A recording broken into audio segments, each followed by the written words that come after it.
আগামী দু-এক দিনের মধ্যে তারেক রহমান বিএনপির চেয়ারম্যান হচ্ছেন ফখরুল।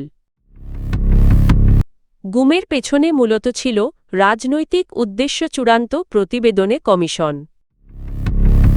ব্যবসায়ী ও শিল্প উদ্যোক্তাদের সঙ্গে বৈঠকে তারেক রহমান। তৌহিদ হোসেনকে ইসহাক দারের ফোন সহযোগিতা বাড়ানোর প্রতিশ্রুতি। জুলাই অভ্যুত্থানে ছাত্র জনতার শহীদ হওয়া এলাকার ওসিদের নামে মামলা করা হবে। আগামী দু-এক দিনের মধ্যেই বিএনপির ভারপ্রাপ্ত চেয়ারম্যান তারেক রহমানকে দলের চেয়ারম্যান করা হতে পারে বলে জানিয়েছেন বিএনপি মহাসচিব মির্জা ফখরুল ইসলাম আলমগীর। রোববার সন্ধ্যায় সিলেট নগরের বিমানবন্দর সড়কে স্থানীয় গণমাধ্যম কর্মীদের সঙ্গে মতবিনিময়কালে তিনি বলেন, বর্তমানে তারেক রহমান ভারপ্রাপ্ত চেয়ারম্যানের দায়িত্বে আছেন, তবে শিগগিরই তাকে পূর্ণ চেয়ারম্যান করা হবে বলে তিনি আশা প্রকাশ করেন। মির্জা ফখরুল বলেন, দেশ এখন একটি গুরুত্বপূর্ণ ও সংকটকালীন সময় পার করছে। গণতন্ত্র পুনরুদ্ধারে বিএনপিকে সতর্ক ও দায়িত্বশীল ভূমিকা রাখতে হবে। নির্বাচন প্রসঙ্গে তিনি বলেন, অন্তর্বর্তী সরকারের অধীনেই নির্বাচন হচ্ছে এবং সংস্কার ও জুলাই সনদ নিয়ে যে কাজ হয়েছে তা ভবিষ্যৎ বাংলাদেশের জন্য ইতিবাচক। বেগম খালেদা জিয়ার প্রসঙ্গ টেনে বিএনপি মহাসচিব বলেন, তিনি সারাজীবন গণতন্ত্রের জন্য লড়াই করেছেন এবং দেশের মানুষ তাকে কতটা ভালোবাসতা তার জানাজায় প্রমাণিত হয়েছে। গুম সংক্রান্ত কমিশন অব ইনকোয়ারি প্রধান উপদেষ্টা ডন মুহাম্মদ ইউনুসের কাছে চূড়ান্ত প্রতিবেদন জমা দিয়েছে। রোববার বিকেলে রাষ্ট্রীয় অতিথি ভবন যমুনায় প্রতিবেদনটি হস্তান্তর করা হয় বলে প্রধান উপদেষ্টার প্রেস উইং জানিয়েছে। কমিশন জানায়, মোট ১৯১৩টি অভিযোগের মধ্যে যাচাই শেষে ১৫৬৯টি ঘটনাকে গুম হিসেবে চিহ্নিত করা হয়েছে। এর মধ্যে ২৮৭টি মিসিং অ্যান্ড ডেড হিসেবে বিবেচিত। কমিশনের মতে প্রকৃত গুমের সংখ্যা ৪ থেকে ৬ হাজার হতে পারে। প্রতিবেদনে বলা হয়, গুমের পেছনে মূলত রাজনৈতিক উদ্দেশ্য ছিল। জীবিত ফিরে আসা ভুক্তভোগীদের মধ্যে ৭৫% জামায়াত শিবির এবং ২২% বিএনপি ও অঙ্গ সংগঠনের নেতাকর্মী। এখনও নিখোঁজদের বড় অংশ বিএনপি ও জামায়াতের সঙ্গে সংশ্লিষ্ট। হাই প্রোফাইল গুমের ঘটনায় তৎকালীন প্রধানমন্ত্রী শেখ হাসিনা, তার প্রতিরক্ষা উপদেষ্টা তারিক আহমেদ সিদ্দিক এবং সাবেক স্বরাষ্ট্রমন্ত্রী আসাদুজ্জামান খানের সম্পৃক্ততার প্রমাণ পাওয়ার কথা জানায় কমিশন। প্রধান উপদেষ্টা ইউনুস এ প্রতিবেদনকে ঐতিহাসিক উল্লেখ করে বলেন, এটি রাষ্ট্রীয়ভাবে সংঘটিত নৃশংসতার একটি ভয়াবহ দলিল। ভবিষ্যতে যেন এ ধরনের ঘটনা আর না ঘটে সেজন্য প্রতিকারমূলক ব্যবস্থা নেওয়ার নির্দেশ দেন তিনি। কমিশনকে সুপারিশমালা ও ভবিষ্যৎ করণীয় উপস্থাপনের পাশাপাশি গুম ও বিচার বহির্ভূত হত্যাকাণ্ডের স্থানগুলো ম্যাপিং করার নির্দেশও দেন প্রধান উপদেষ্টা।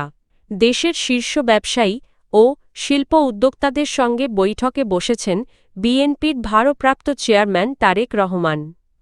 রোববার সন্ধ্যা ৭টার দিকে রাজধানীর গুলশানে বিএনপি চেয়ারপারসনের রাজনৈতিক কার্যালয়ে বৈঠকটি শুরু হয়। বৈঠকে বিভিন্ন খাতের শীর্ষ ব্যবসায়ী সংগঠনের নেতারা অংশ নেন। এফবিসিসিআই এর সাবেক সভাপতি মীর নাসির হোসেন উপস্থিত ব্যবসায়ীদের পরিচয় তুলে ধরেন। বৈঠকে ICC Bangladesh, FBCCI, BGM, EABKM, EABTM, AMCCI, BCI সহ বিভিন্ন ব্যবসায়ী সংগঠনের বর্তমান ও সাবেক নেতারা এবং দেশের শীর্ষ শিল্প গ্রুপগুলোর চেয়ারম্যান ও ব্যবস্থাপনা পরিচালকরা উপস্থিত ছিলেন।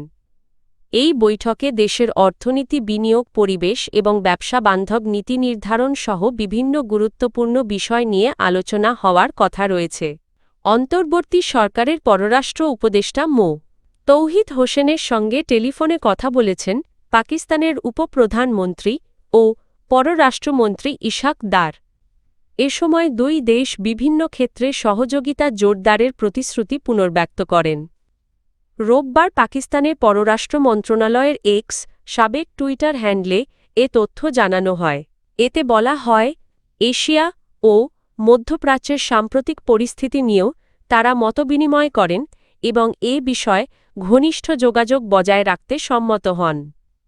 পাকিস্তানের পক্ষ থেকে জানানো হয়, একই দিনে সৌদি আরব, সংযুক্ত আরব আমিরাত, তুরস্ক, মালয়েশিয়া ও মিশরের পররাষ্ট্রমন্ত্রীর সঙ্গেও ইশহাদ দারের টেলিফোন আলাপ হয়েছে।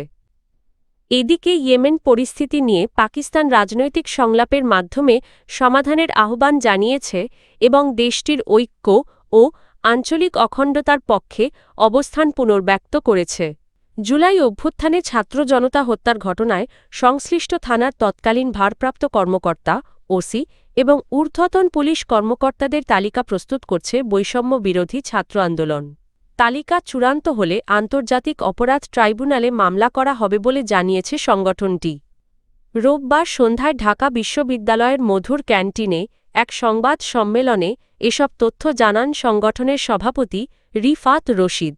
তিনি বলেন, জেলার পুলিশ সুপার থেকে শুরু করে ঊর্ধ্বতন কর্মকর্তাদের ভূমিকা যাচাই করে আইনগত পদক্ষেপ নেওয়া হবে। সংবাদ সম্মেলনে সংগঠনটি ৩ দফা দাবি জানায়।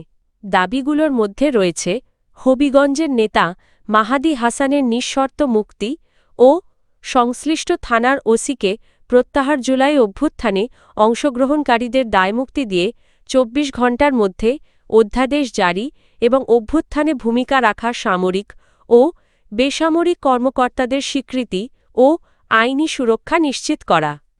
রিফাত রশিদ বলেন, মাহাদি হাসান কেবল একটি মামলায় জামিন পেয়েছেন, নিঃশর্ত মুক্তি পাননি।